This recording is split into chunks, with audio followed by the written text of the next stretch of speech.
Ensuite, on n'a pas laissé la diplomatie comment dirais-je, africaine faire son travail.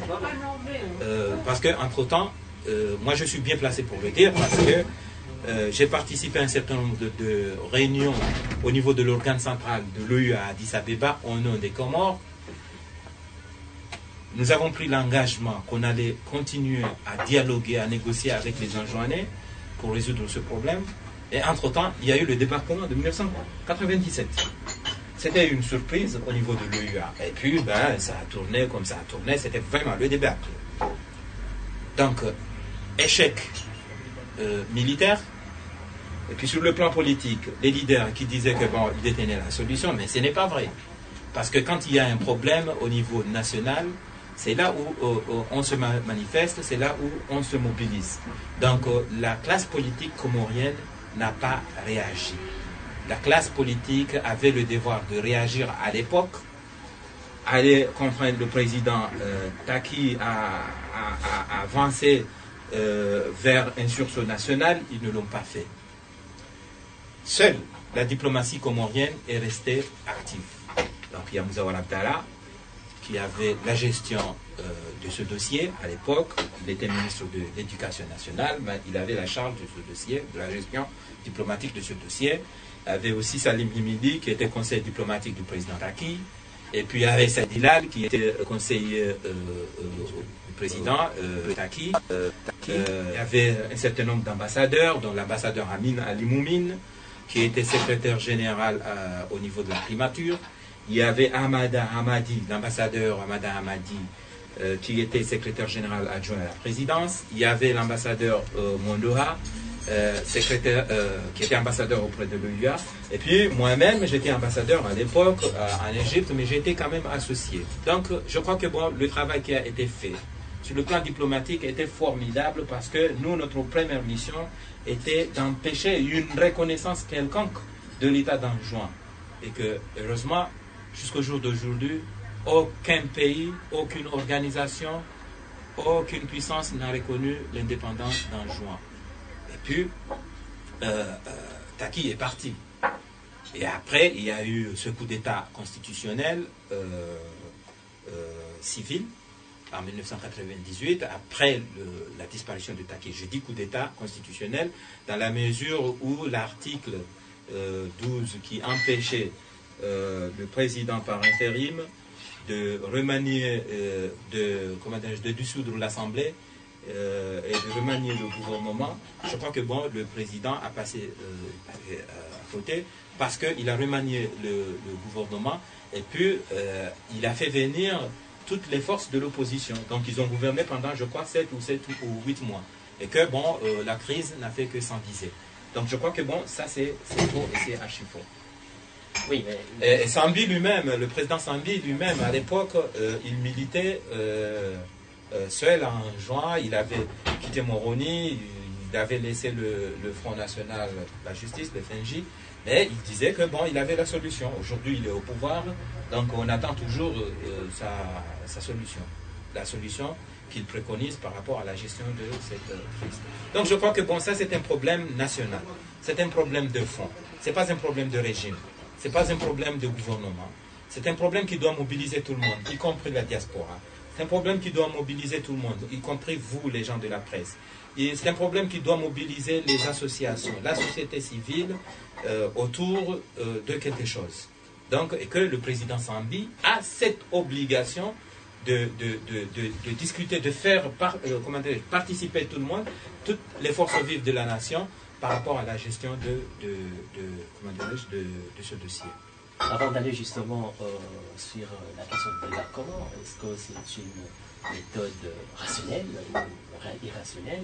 On va vous poser, savoir, est-ce que la mort, parce que vous avez été l'ancien ambassadeur du régime Taki, est-ce que la mort de Mohamed Taki est liée avec le problème de l'accord? Je ne sais pas. Je ne sais pas exactement, parce qu'on a véhiculé beaucoup de choses sur la disparition subie du président Taki. À l'époque, j'étais ministre. J'étais ministre dans son gouvernement, son dernier gouvernement, et j'ai même voyagé avec lui on a fait le voyage de la Turquie ensemble. Sauf que, bon, après la mission, la Turquie, lui, il a continué sur l'Espagne, moi, je n'étais pas concerné, et que j'ai dû rentrer précipitamment en France via l'Italie. Bon, je sais que, bon, on a spéculé, on a dit beaucoup de choses, on a parlé d'une crise cardiaque, on a parlé de l'empoisonnement éventuel, on a parlé de beaucoup de choses. Bon, je crois que, bon, au niveau de la famille du président, on n'a pas autorisé les officiels de procéder à un prélèvement voilà, pour une éventuelle autopsie. Je ne sais pas pour quelle raison, sachant que finalement que c'est un chef d'État. Est-ce que c'est lié à la religion? Est-ce que c'est lié aux traditions? Est-ce que c'est vraiment parce qu'ils étaient sous le choc? Mais après, il y a eu des révélations, il y a eu des enquêtes qui ont été menées. On sait que, bon, c'est vrai, il y a des forces occultes aussi autour du président Taki qui ont agi d'une façon qui n'était pas tout à fait saine. Est-ce que la question de ce parti enjoignant n'est pas déclenchée pour faire oublier le contentieux entre la France et les Comoriens de Mayotte? Parce que depuis qu'il y a la crise en juin, on a tendance à oublier un peu la partie comorienne de Mayotte. Et jusqu'à maintenant, le dossier, on a signé des accords qu'on appelle les accords de Rocher entre l'État comorien et l'île comorienne de Mayotte, faisant partie de la France, et des officiels français. Qu'en pensez-vous de ces accords-là? Enfin, moi, je crois que c'est vrai, il y a une sorte de diversion par rapport à ces deux dossiers. C'est vrai. Parce que bon, notre diplomatie n'est pas bien outillée pour s'occuper de deux crises ou trois crises à la fois. Mais quand même, cela n'a pas occulté la question de Mayotte. Moi, pendant les 7 ans que j'étais à la tête de la diplomatie comorienne, j'en ai parlé partout. Et puis, j'ai réussi quand même à ouvrir un dialogue avec la partie française. Parce que on a vu que 30 ans après, 25 ans après, on ne peut pas gérer ce dossier de la même façon qu'en 1975. Donc, il y a eu deux nouvelles donnes. Il y a eu une nouvelle géostratégie sur le plan international. Vous savez très bien que, bon, à l'époque, il y a tous les pays de l'Est qui soutenaient les résolutions, les projets de résolution introduits par le groupe africain, des Comores, et que, bon, aujourd'hui, tous ces pays sont à la porte de l'Union européenne, ou bien sont entrés à l'Union européenne. Vraiment, comment ils vont voter des résolutions contre la France au profit des Comores, pour avoir quoi? Ça, c'est un aspect. Et puis, l'autre aspect, quelqu'un comme Salim, Ahmed Salim, secrétaire général de l'ONU à l'époque, quand on s'est réunis à Addis Abeba au mois de septembre 1997 pour préparer la conférence d'Addis Abeba, il y a un ambassadeur africain qui a dit que, bon, cette question est liée à la question de Mayotte.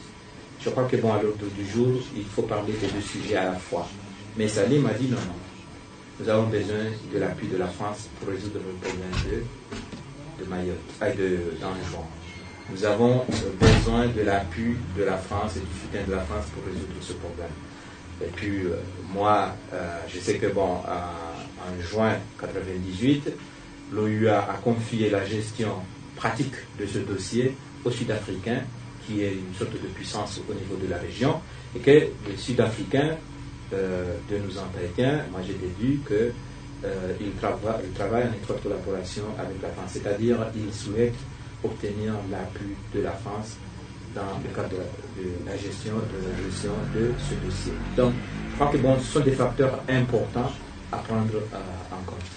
Mais on reproche à l'ancien régime, notamment au régime Azali, je ne sais pas, de négliger un peu ce dossier au sein des Nations Unies. Non, c'est les Donc on dit que... est accusé à avoir autorisé même. Écoutez, je crois que, bon, là maintenant nous vivons la transparence partout dans le monde. Avec le monde de l'Internet, vous pouvez accéder au site du ministère des Affaires étrangères français.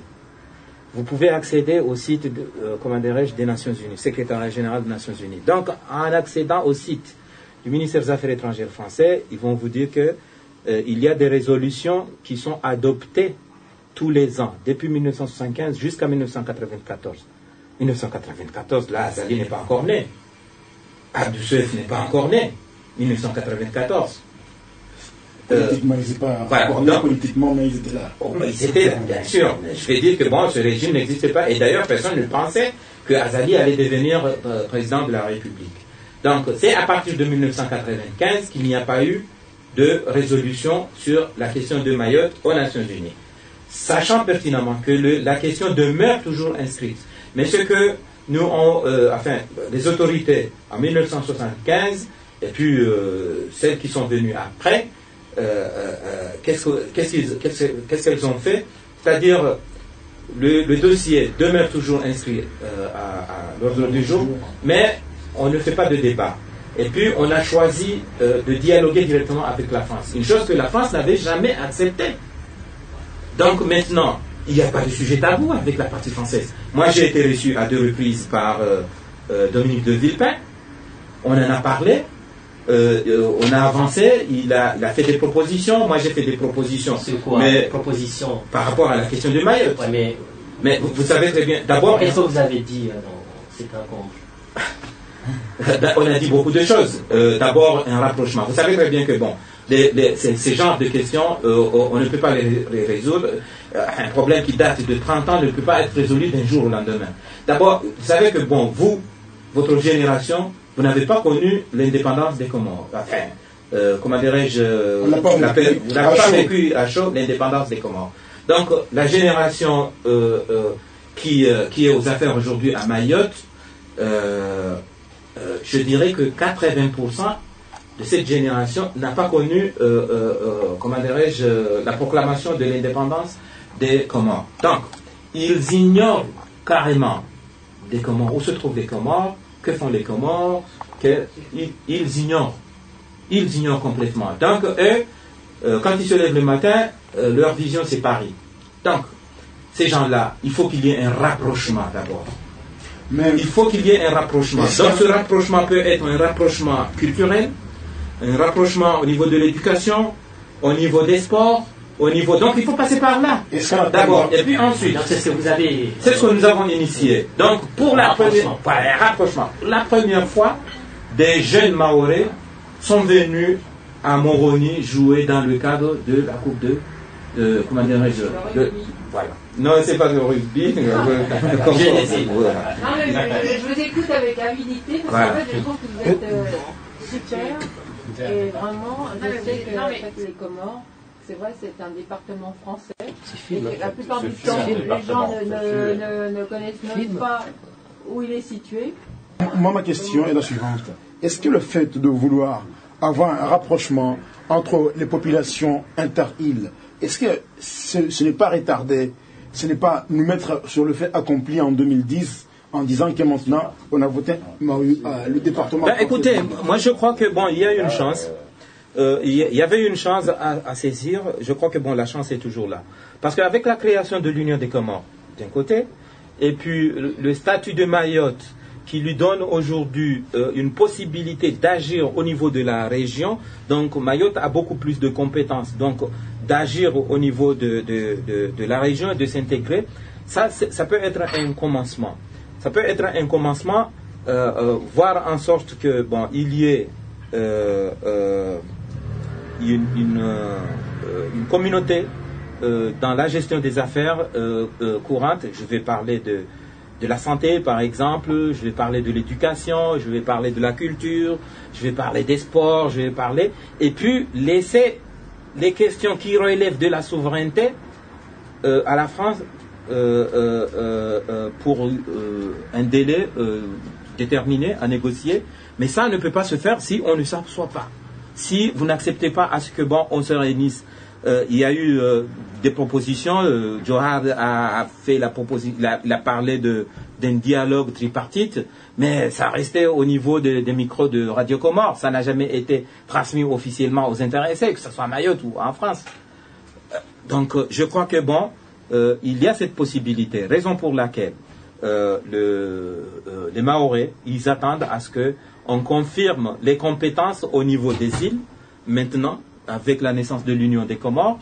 On confirme quelles sont les compétences qui reviennent aux îles et quelles sont les compétences propres au gouvernement et quelles sont les compétences partagées pour que on puisse procéder à la coopération décentralisée avec Mayotte, comme nous le faisons déjà avec La Réunion. Très bien. Maintenant, on va passer sur la question joannaise, la façon dont on gère cette question du séparatisme. Aujourd'hui, le président Ahmed Abdallah Sambi parle d'un débarquement pour essayer d'aller maintenir ou restituer l'ordre institutionnel. Quelle est votre position? Moi, je crois que là, il y a un faux débat. Bon, d'abord, sur le plan stratégique, la solution militaire a été toujours la pire des solutions. Mais quand il y a un conflit, il faut d'abord songer à le résoudre diplomatiquement, politiquement. Et que les gens qui disent que nous avons tout usé, c'est pas vrai. Quand, je sais, il faut être patient. Il faut être patient, la patience paye. Les gens de Cachemire, ils sont là, ils attendent depuis 1947. Le problème se pose au Cachemire entre l'Inde et le Pakistan. Ceux qui sont à Muzaffarabad, ils ont un penchant par rapport à l'Inde, par rapport au Pakistan. Et ceux qui sont à Srinagar, ils ont un penchant par rapport à l'Inde. Mais le problème est maintenu, il est là. Le problème des deux Corées, c'est toujours d'actualité. Donc, il faut être un peu patient. Il ne faut pas dire que, écoutez, on est au bout. Non. Ça, c'est un aspect. Et puis, l'autre aspect, le débarquement de 1997, je crois que, ça devrait nous servir de leçon. Et que, pour nous, les gens qui avons, en tout cas, géré cette question, ce dossier, et la communauté internationale, je sais très bien que la communauté internationale à Durban, en 2002, au mois de juillet, a rendu un vibrant hommage au président Azali. Et puis, elle disait que la crise était derrière nous. Je sais les déclarations qui ont été faites à l'issue par l'Union européenne, par la France, les déclarations qui ont été faites par le ministre Charles Jocelyn à l'époque, par Hubert Védrine à l'époque, ils ont dit que la crise était vraiment derrière nous. Bon, c'est vrai parce que vous savez très bien que pour aller en juin, il fallait se laver les mains, demander un visa d'entrée, comme si vous vous rendez dans un autre pays. Et que en juin avait ses symboles, ses emblèmes, et que finalement, en 92, en juin est retourné. Donc on ne parle plus de rattachement, on ne parle plus d'indépendance, mais en juin est retourné dans son giron naturel.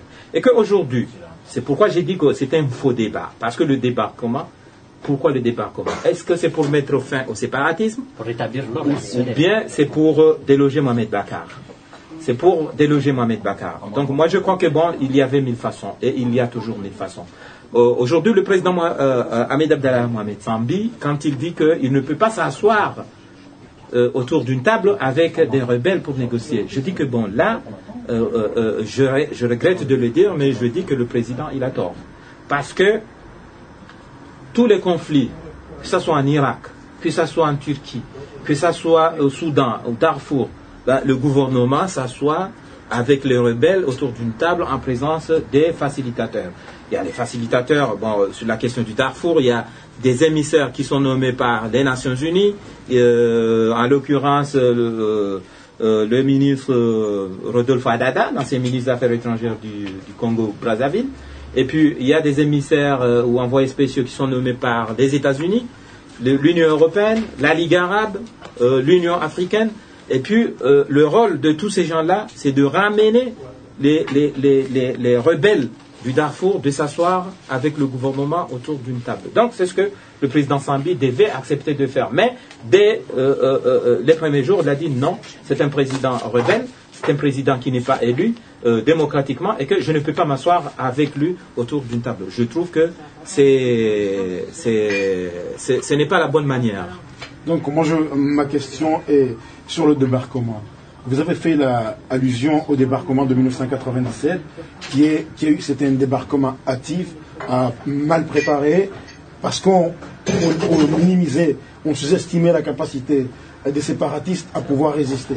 Cette fois-ci, l'armée comorienne, il y a l'adhésion de la population et il y a une volonté de la présidence à vouloir, coûte que coûte, aller libérer l'île d'Anjou. Écoutez, moi j'ai dit que bon, le débat a été déplacé parce que dès 1997,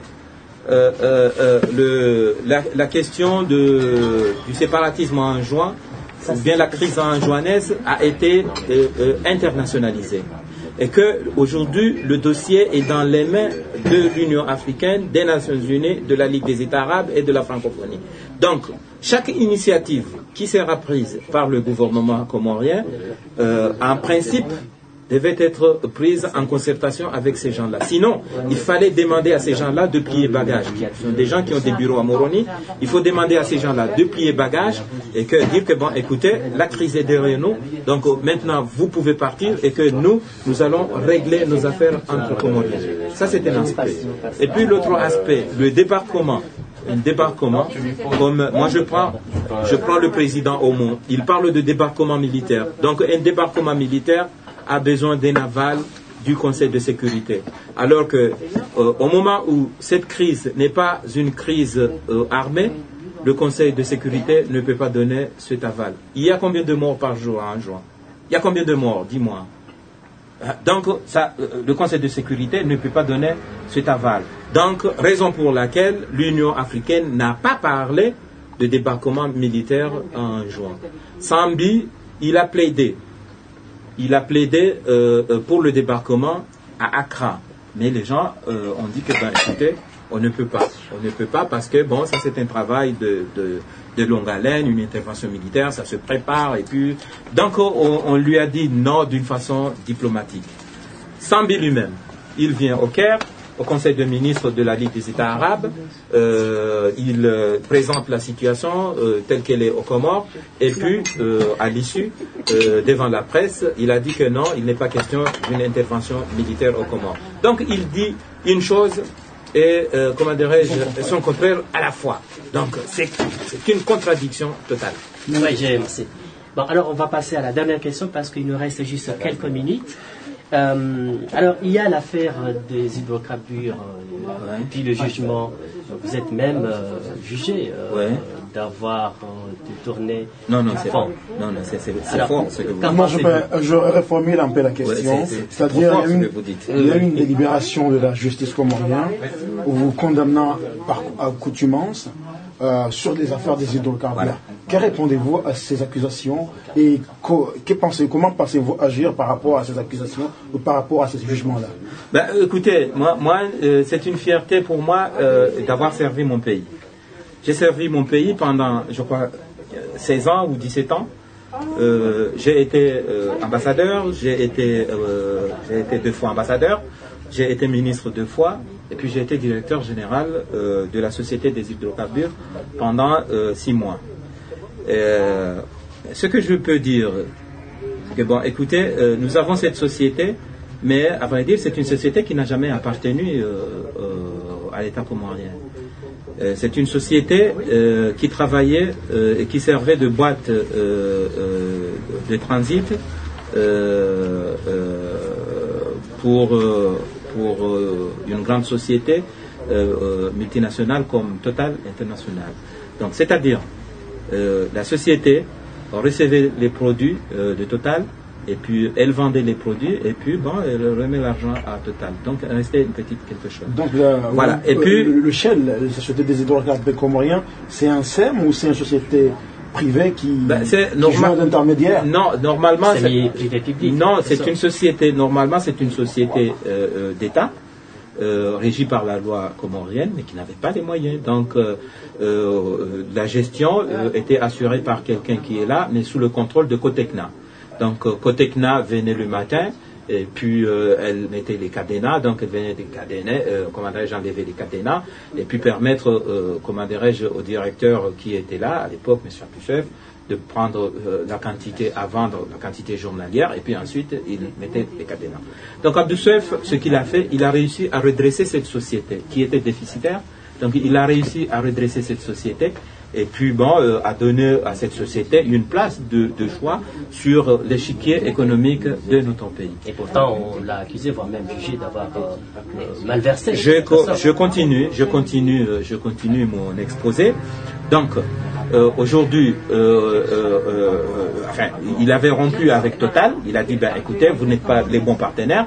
Il est allé négocier avec une société de Dubaï qui s'appelle ENOC, une société pétrolière de Dubaï, donc pendant 1 an. Et puis ensuite, il a réussi quand même à payer toutes les dettes de Total.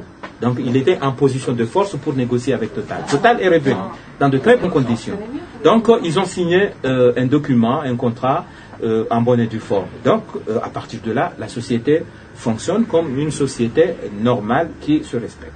Moi, par exemple, dans 6 mois, nous avons fait un chiffre d'affaires allant jusqu'à quelque chose comme 4 milliards de francs comoriens. Moi, j'ai trouvé... à peu près 10 000 à 10 millions d'euros. Donc, moi, j'ai trouvé par exemple, j'ai trouvé une dette qui était contractée, c'est-à-dire sont des produits qui étaient livrés en juin à l'époque d'Abdoussef et que le gouvernement d'Anjouan n'a pas voulu payer à hauteur de 500 millions. J'ai réussi au 31 décembre 2005 à payer, à régler, à éponger cette dette. Et puis j'ai été au rendez-vous par rapport aux obligations du gouvernement. Donc, et que par rapport à notre partenaire, j'ai reçu quand même un message qui disait que désormais la société peut diversifier, négocier avec Total et puis diversifier, parler d'investissement, parler de vraies coopérations. Donc je crois que là, c'est un hommage qui m'a été rendu par nos partenaires et pas par les autorités locales et que je m'en réjouis. Mais s'agissant de ce qu'on parle aujourd'hui... On vous reproche. Non, moi, ce qu'on me reproche, on me reproche de 2 choses. Pas par rapport à la gestion, pas par rapport à des problèmes de détournement, mais on me reproche 2 choses. C'est-à-dire, la première, on m'a dit qu'il m'a été versé de l'argent pour servir de frais d'installation comment dirais-je, quand je partais pour occuper les fonctions d'ambassadeur et que je ne m'étais pas installé. Moi, je dis que bon, c'est faux, c'est archi faux. Aujourd'hui, nous vivons un monde de transparence. Où j'étais installé, je crois que bon, les gens qui sont à la mission, ils savent très bien. J'ai signé des contrats en bonne et due forme. Donc, j'ai envoyé les contrats au ministère des Affaires étrangères. J'ai versé de l'argent à des sociétés immobilières. J'ai envoyé les reçus au ministère des Affaires étrangères, à la service, comment dirais-je, à la direction des affaires administratives et financières. Ça, c'est un volet. Donc, quand on a ouvert ce dossier, et que bon, la personne qui a rédigé le rapport, il a dit que bon, il a des doutes sur mon installation. Je crois que bon, ça dépasse sa mission. Parce que lui, sa mission, c'est effectuer un audit au niveau des hydrocarbures, mais au niveau des ambassades, je crois que bon, ça relève des inspecteurs du ministère des Finances. Donc là, il a dépassé ses compétences. Ça, c'est un aspect. Et puis l'autre aspect, on me reproche d'avoir bénéficié d'un traitement, c'est-à-dire on a épongé une partie de mes arriérés au niveau de la société des hydrocarbures. Moi, je dis que bon, ça c'est une procédure classique.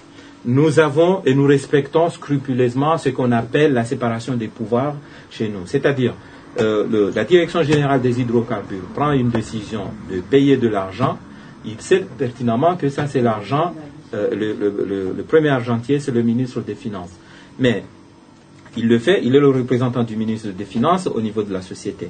Donc s'il le fait, il le fait sur la base d'un dossier, sur la base d'un document.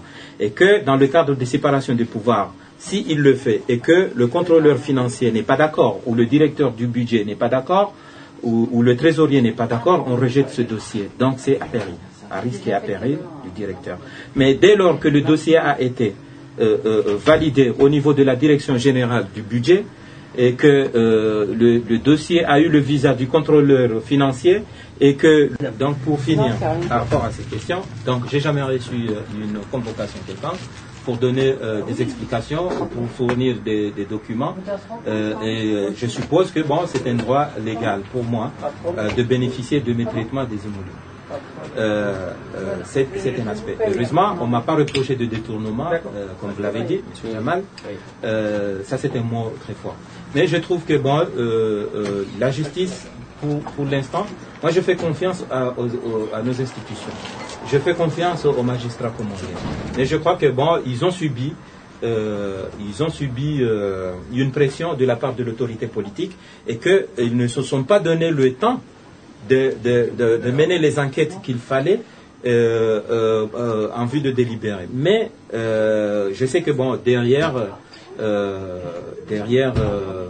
ces magistrats, il y avait l'autorité politique qui exerçait des pressions pour des raisons multiples. D'abord, la visite du chef de l'État le jour de l'ouverture du dossier des hydrocarbures, sa visite au ministère public signifiait beaucoup de choses au moment où on parle de séparation de pouvoir. Où est la justice indépendante? Ça, c'est un. Et puis de deux, je crois que bon, le président de la République, M. Sambi, Jamal, je crois que le président Sambi lui-même s'est fait notre avocat.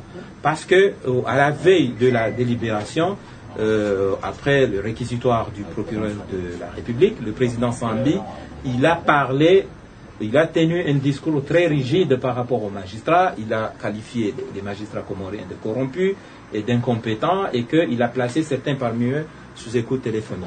Donc je crois que bon, lui-même, il s'est porté l'avocat des gens qui contraduisaient en justice par rapport à l'affaire des hydrocarbures et par rapport à l'affaire Nicom BIC.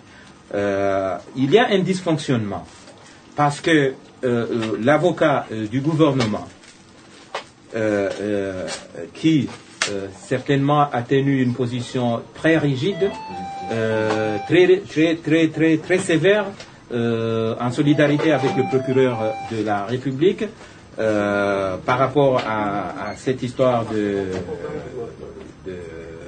des hydrocarbures, et même, voire même l'histoire de Nicom BIC, et que d'un jour au lendemain, à des conférences et des interviews interposées, elle s'en prend au procureur général, au ministre de la Justice, et puis le procureur général aussi s'en prend à l'avocat, et puis bon, donc finalement elle tient une conférence de presse pour dénoncer la même mise du gouvernement sur le ministère de la Justice en présence du vice-président de la République. Donc ça prouve qu'il y a un dysfonctionnement.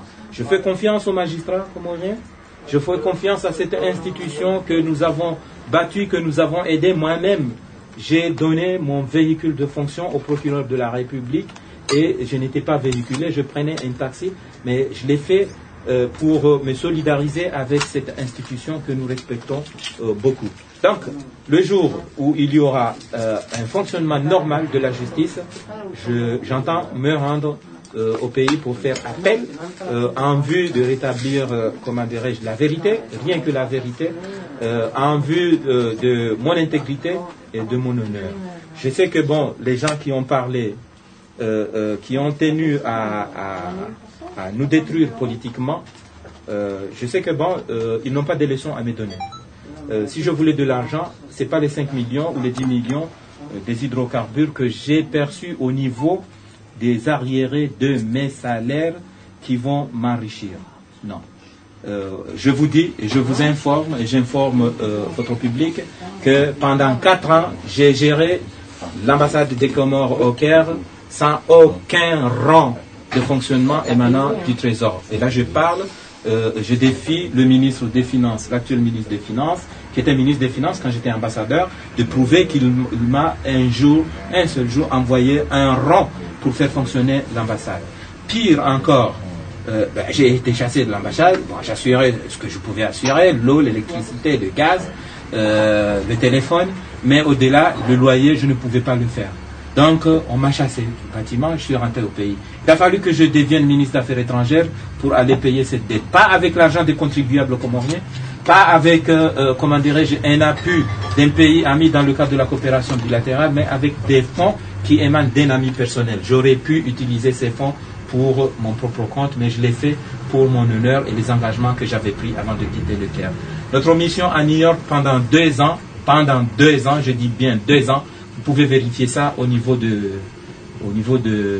ministère des Finances, au niveau du Trésor public, a été bien entretenu, pas avec un rang du Trésor public, mais avec des fonds qui émanent des amis personnels. J'aurais pu utiliser cet argent pour mon propre compte, mais j'ai dit, le pays traverse des difficultés énormes, je l'ai fait. Donc j'aurais aimé que Sambi le fasse aujourd'hui.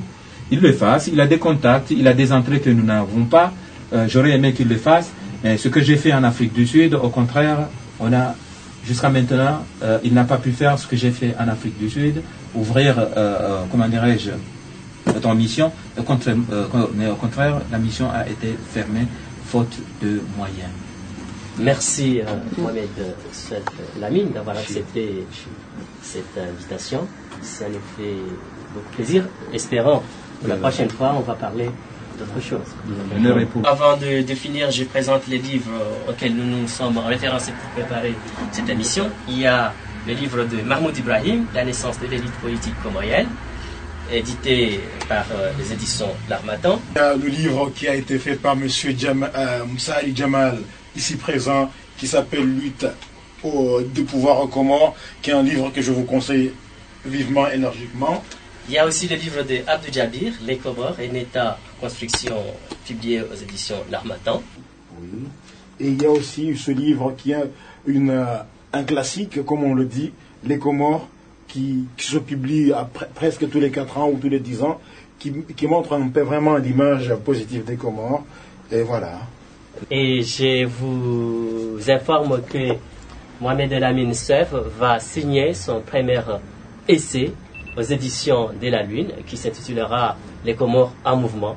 Eh bien, je vous recommande aussi de consulter les sites des éditions de la Lune en ligne et vous être informés du moment de sa sortie.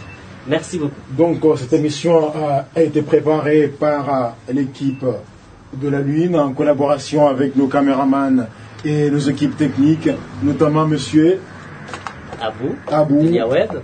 Ah oui, et Ibrahim Youssouf des éditions de la Lune. Et la femme à Abou et monsieur, l'autre là, monsieur avocat. Je sais pas. Et nous remercions également le restaurant indien qui nous a accueillis au sein de son salon. Et merci quand même. Il vous dédicace. J'espère. Catherine. Hein? Non, mais sinon Sandra, parce que Sandra c'est une artiste. Par contre, en fait, Sandra.